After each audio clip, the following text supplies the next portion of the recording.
Hey everyone, how's it going? Welcome to NoDQ video here on NoDQ.com and the YouTube channel. Got your questions today regarding the Extreme Rules pay-per-view and the fallout from the pay-per-view, this past Monday's Raw, and other topics. So let's get started today with your questions. First one comes from Nicholas. WWE needs to be powerbombed.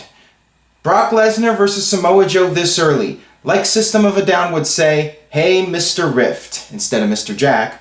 Is this the cause of Joe's demise?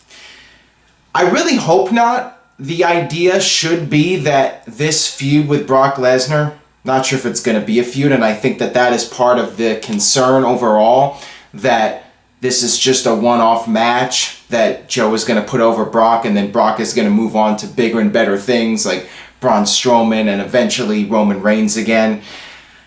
I think that this match, the goal should be to elevate Samoa Joe and really create a new top superstar. Take Joe from the upper mid-card to the main event. And he definitely showed potential on Raw. I really enjoyed that segment. I would go as far to say that that was maybe the second or third best segment on Raw this entire year. I still think that the breakup of Kevin Owens and Chris Jericho was my favorite segment of the year.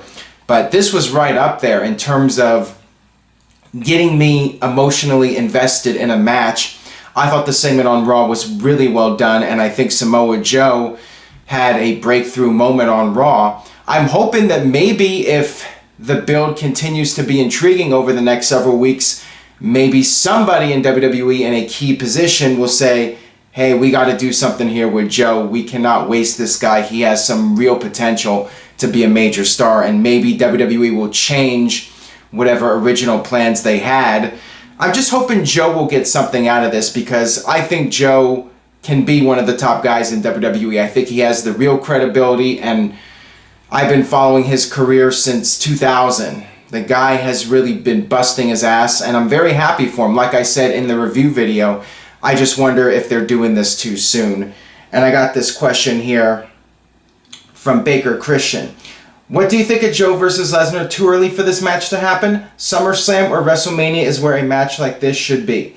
I totally agree. And I know, of course, some people out there are going to say, you've been wanting to see Samoa Joe versus Brock Lesnar, and now that you're getting it, you're still complaining. I said WWE should do Lesnar versus Joe at WrestleMania, build up Samoa Joe for 6 months and push him to the moon, and then you have somebody who the fans see at the same level as Brock Lesnar. I think the problem right now is that Joe is still a relative newcomer in WWE. He's only been on the main roster for 4 or 5 months, and it's not like he's been booked in a dominant position. He has lost a few matches since debuting on the main roster. And I think as much as the hardcore fans love Joe and think he's credible, you have to make Joe credible to the casual fans as well. And I'm not sure that the casual fans are convinced yet that Joe is the real deal. But that segment on Raw was definitely effective. But then again, it's Paul Heyman. It's not somebody like Brock Lesnar that Joe is laying out. I really enjoyed the angle, though, because it shows that Joe has no fear that he would take out Brock's guy, knowing it would piss Brock off. I thought it was very well done, and we'll see what they do on Raw. I'm really curious to see what the next step in this storyline is, what happens on Raw, and that's a good thing, that I'm actually looking forward to next week's show. That's definitely a nice change of pace from recent weeks. This one comes from Paul Jackson. After the This Is Your Life segment and the kendo stick match, do you think that Bayley has officially been buried? I wish I knew what the creative team was thinking. I'm not sure if it was the creative team or if Vince decided to pull the plug on Bayley for now and do something different. Bayley was not on Raw. Who knows what's next for her, what the company is going to do with her. I feel that her character has definitely been significantly damaged. They really dropped the ball months ago, though. The problem was that Bayley should have been chasing the title for a longer period of time. And like I've said, she should have beaten Charlotte at WrestleMania and ended the streak at WrestleMania, not Fastlane. That was the first real misstep with Bayley, and then just making her as uncool as possible. I like the concept of her being an underdog like Daniel Bryan. I get that, making her the female Daniel Bryan and making her like a fan, you know, giving her that role so fans can identify with her. She's just like all of us. I think it's a good storyline, but I think WWE went too far in that direction to the point where she really became uncool. And like Greg Cherry said on one of the NoDQ videos, that she has lost any kind of edge that she had, and she never had much of one to begin with. And that's really something that she has lacked, is an edge. And she does not have the cool factor, and I think that that's going to lead to backlash, and definitely the booking of her is going to make fans not care about her or resent her. I mean, it's gotten to the point where it's going to be like Rocky Maivia, where the fans just despise her. So what do? Do you just keep doing what you're doing and try to make her the new Roman Reigns or John Cena? Or do you turn her heel and try something different with her character and take it in a whole different direction? What do you do with Bayley? What do you guys think? What should WWE do with Bayley next? What's the next step in her career, and what do you do to try and rebuild her? I'm curious to know what you guys think. Leave a comment, and if you would like me to personally respond to your comment, leave it on the video page on NoDQ.com for NoDQ video, and I will respond to your comments. Definitely curious to know what you guys think. This one comes from King is Smooth Buchanan. Hey Aaron, does WWE really have a reason for having Brock Lesnar as champion, seeing as he only defends the title every few pay-per-views? If you've been following the news on NoDQ, apparently WWE wants to do Brock Lesnar versus Roman Reigns at next year's WrestleMania and have Reigns beat Lesnar and be the guy, you know? WWE is still trying to make Roman Reigns the new John Cena, the guy who will be the face of the company for years to come.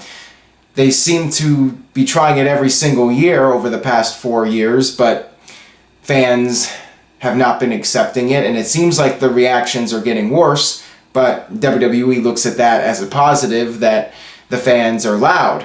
The reactions are getting louder, so therefore this is a success.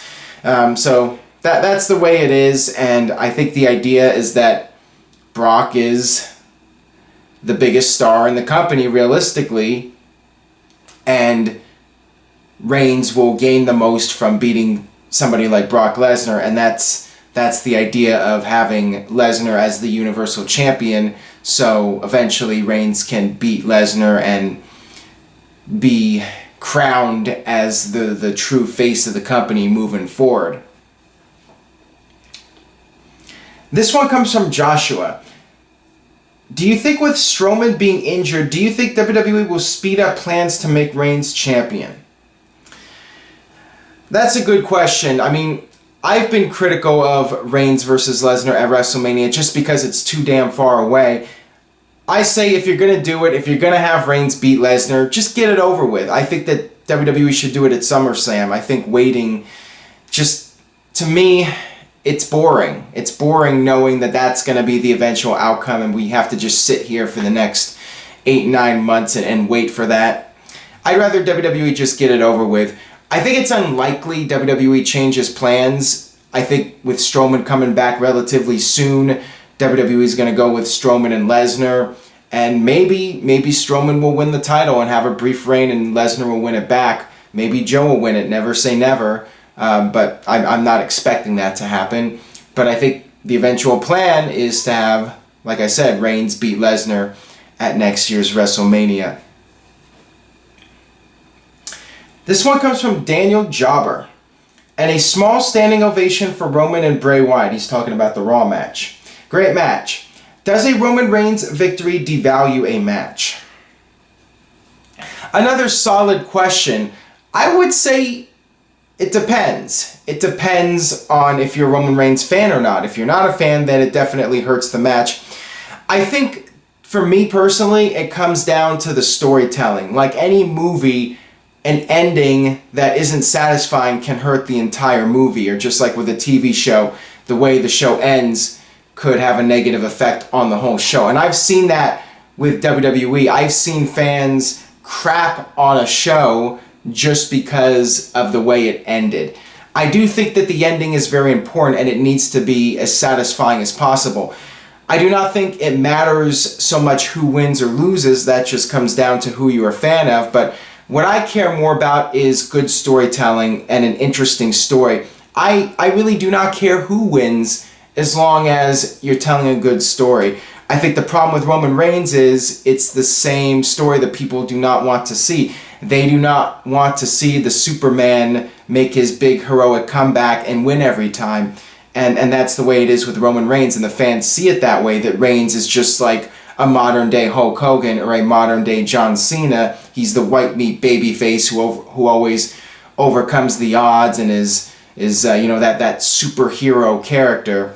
And I think fans are just bored with it, and I'm bored with it too. It's very predictable. It's a similar pattern we've seen from WWE over the past 30 years now.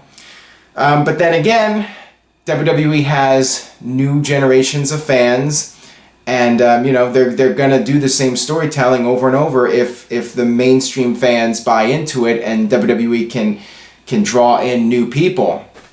Just like Hollywood will reboot Batman a dozen times or reboot Superman, telling the same story over and over again, but new audiences will come and watch, and the older people will tune in.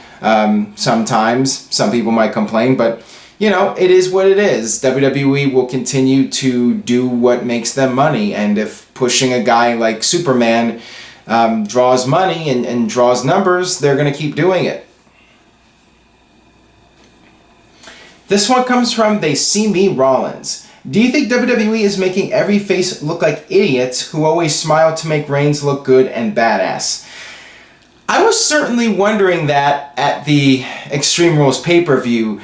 The way Bayley was booked, the way the Hardys were booked, the way Austin Aries was booked, and then of course Roman Reigns in the main event. You have the other four guys fighting, and Reigns is just standing there doing the smart thing. So yeah, Reigns is like the one character who will not be outsmarted by the heels, and you have to wonder if that's done by design. WWE is self-aware of what they're doing, and Roman Reigns is the one guy they really want to protect and not be portrayed as a fool, because that's the idea, that a strong babyface is a smart one. The good guys outsmart the bad guys, and so it just goes to show that WWE is, at least to some degree, self-aware of what they're doing with Roman Reigns, and they're careful to protect him and not have him do stupid things like some of the other babyfaces. I mean, you would think that WWE would try to protect all the babyfaces, but yeah, on Extreme Rules, that was not the case. I mean, I thought one of the biggest problems with that pay-per-view was how the babyfaces were booked. But yeah, of course, like you mentioned, Roman Reigns was booked like a badass and a guy who was very smart, and you would definitely do what Reigns was doing in that match. If the other guys are fighting, let them fight. Let them use all their energy and take advantage of it. This one comes from Larby. Is Naomi's reign as world champion lame? For 2 straight pay-per-views, she did not put her title on the line, and could Lana be next in line? I think her reign has been fine. I do feel that she should be defending the title at Money in the Bank, but WWE really doesn't have a deep enough women's roster on SmackDown. Now, you did mention Lana. I think it's too soon, and Lana hasn't even debuted on SmackDown yet.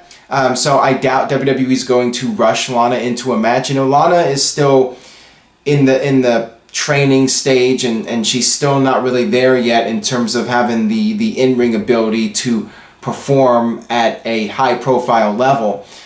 She's still developing. That's why they're doing the matches with her in NXT, and they're slowly rolling her out. They're taking their time in introducing her or reintroducing her into the storylines. Will it happen at some point? I think that depends on how well she does once she debuts, but I would be surprised if she was just thrust right into a a world championship match when she's not ready yet. Because if it fails, then she's pretty much screwed. She's exposed, and it's gonna be very bad for her career if they rush her in too quickly into a match when she's not ready. This one comes from Kyle. If Big Cass is the attacker on Enzo, then have Raw trade Dana Brooke for Carmella and make Cass and her a heel duo. I like that idea. I'm really curious about this storyline. I will say, I'll give WWE credit. This is a compelling storyline so far with Big Cass and Enzo, and we had this little twist on Raw where it was Big Cass who was laid out. Now, was Cass faking it and he was setting up Enzo? Cass was accusing Big Show of conveniently being back and taking his spot in that tag match. Or one person even suggested, is Enzo faking the whole thing? Were those attacks by Enzo just a setup by Enzo to screw over Cass? So there's a bunch of different theories out there, and I like that. I like the fact that we actually have a storyline where we can speculate and wonder what's going to happen and tune in the next week to see what happens next. We need more of these types of storylines in WWE. I want to just be on the record and saying we need more storylines like this, and this is what makes for good TV, when you actually have a storyline where week to week it evolves and there's a new step each week and you have to tune in to see the next installment of the storyline. This is what we need. We need more of these storylines across the board, not just with a couple of people. We need it in every major feud. Week to week you have a storyline advance and have an end for it.